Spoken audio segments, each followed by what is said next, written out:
Hi guys, Prabhas నటించిన కల్కి 2898 AD directed by Nag Ashwin. ఇంకా main characters Amitabh Bachchan as Ashwatthama, Kamal Haasan as కలి అండ్ దీపికా పదుకొనే, రాజేంద్ర ప్రసాద్, ఇంకా చాలా మంది మనం ఊహించిన క్యారెక్టర్స్ కూడా ఉన్నాయి. నేను ఇప్పుడే రివీల్ చేయను, మీరు చూసాక మీరే ఆ సస్పెన్స్ ఫీల్ అవుతారు. మూవీ హైలైట్స్ వచ్చేసి విజువల్ ఎఫెక్ట్స్ సూపర్ గా ఉన్నాయి. విత్ ఇన్ బడ్జెట్ లో హాలీవుడ్ కి ఏమాత్రం తగ్గకుండా చూపించారు. Movie taking next level.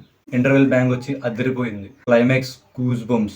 ఇంకా మూవీలోకి వెళ్తే మహాభారతంతో స్టార్ట్ అయ్యి మహాభారతంతో ఎండ్ అవుతుంది భయ్య. ఇప్పుడే చెప్తున్నాను, ఫస్ట్ 15 minutes మిస్ అవ్వద్దు. క్యారెక్టర్ ఇంట్రడక్షన్స్ నుంచి ఓల్డ్ బిల్డింగ్ అన్ని ఇంట్రడ్యూస్ చేస్తారు. ఫస్ట్ హాఫ్ లో ఫన్ అండ్ కెమియోస్ ఉంటాయి. ఫన్ అయితే ఓకే, నేను ఎంజాయ్ చేశాను. ఇక స్టోరీకి వస్తే కమల్ హాసన్ యాజ్ ఎ కల్కి క్యారెక్టర్ ని చంపడానికి చూస్తాడు.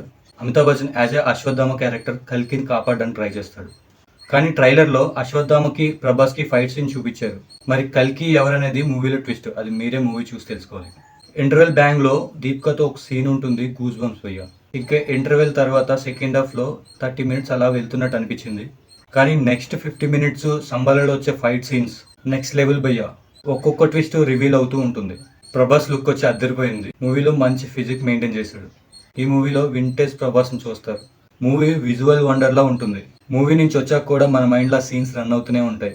Movie production values, music, fight scenes, choreography ఎక్కడా కాంప్రమైజ్ కాకుండా తీశారు. ప్రభాస్ కాంప్లెక్స్ వెళ్తున్నప్పుడు చిన్న చిన్న ఫన్ జనరేట్ చేశారు. మీరు చాలా బాగా ఎంజాయ్ చేస్తారు. ఇక మైనస్ పాయింట్స్కి వస్తే ఫస్ట్ హాఫ్ లో క్యారెక్టర్ ఇంట్రడక్షన్స్ కి, వరల్డ్ బిల్డింగ్ కి కొంచెం ఎక్కువసేపు తీసుకున్నారు అనిపించింది. అండ్ ఫస్ట్ హాఫ్ లో ఒక సాంగ్ అంతలా అనిపించలేదు. అండ్ సెకండ్ హాఫ్ లో 30 minutes కొంచెం అలా వెళ్తున్నట్టు అనిపించింది. అండ్ ఫైనల్ కన్క్లూజన్ ఏంటంటే మన మైథాలజీస్ ని ఫ్యూచరిస్టిక్ గా చూపిస్తూ అండ్ ప్రభాస్ లుక్స్ కి, మూవీలో విజువల్ వండర్స్ కి, సెకండ్ హాఫ్ లో వచ్చే 50 minutes ఫైట్ సీక్వెన్స్ కి డెఫినెట్ గా థియేటర్ లో చూడాల్సిన మూవీ.